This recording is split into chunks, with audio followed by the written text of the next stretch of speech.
Hello. Hello friends, nowadays people are crazy for Mercury. So I want to describe in brief. What is Red Mercury? The only thing we can be sure of is that it's a ripping yarn. Rumors that Soviet nuclear experts had produced a mysterious explosive material with unimaginable destructive power first circulated in the 1970s, and despite several official investigations and subsequent denials, the story refuses to die. The near-mythical compound cropped up again on Sunday, when the News of the World claimed it had foiled a terrorist plot to buy Red Mercury as material for a dirty bomb. Depending on who you believe, Red Mercury is either an elaborate hoax, a code name for nuclear material smuggled through the former Iron Curtain, or a terrifying new trigger for a handheld hydrogen bomb. What it isn't, according to the speculation and hearsay that makes up the scientific literature on the subject, is any use for a dirty bomb, one that scatters radioactive material. Nobody would dream of getting that stuff for a dirty bomb, says Frank Barnaby, a nuclear physicist who worked at the atomic weapons establishment at Aldermaston in the 1950s. For a terrorist, it would offer no significant advantages over an ordinary high explosive or, if they wanted a dirty bomb, a radioactive source. To go to the trouble of spending huge amounts of money on Red Mercury makes no sense at all. Particularly so if all you get for the News of the World's reported price of 300,000 British pounds a kilo is mercury dyed red with nail varnish, which, according to a 1994 investigation by the Russian Prosecutor General's office, is what was in the Red Mercury sold by Russian con men throughout Europe and the Middle East after the collapse of the Soviet Union.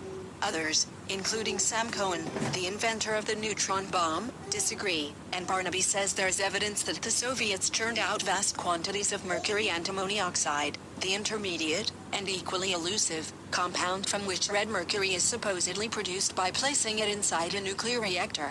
There's no doubt that they made a large amount of that stuff. I've talked to chemists who have analyzed it in East Germany, he says. But what they did with it is a mystery.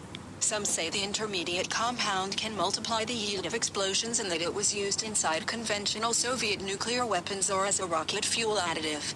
Others say the compound was irradiated in the core of nuclear reactors to produce pure red mercury, capable of exploding with enough heat and pressure to act as a trigger inside a briefcase-sized fusion bomb.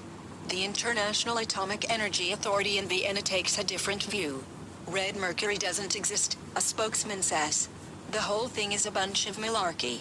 Since you're here, we're asking readers like you to support our open, independent journalism. Millions are flocking to The Guardian for high-quality news every day, and readers in 180 countries around the world now support us financially. This makes our work possible.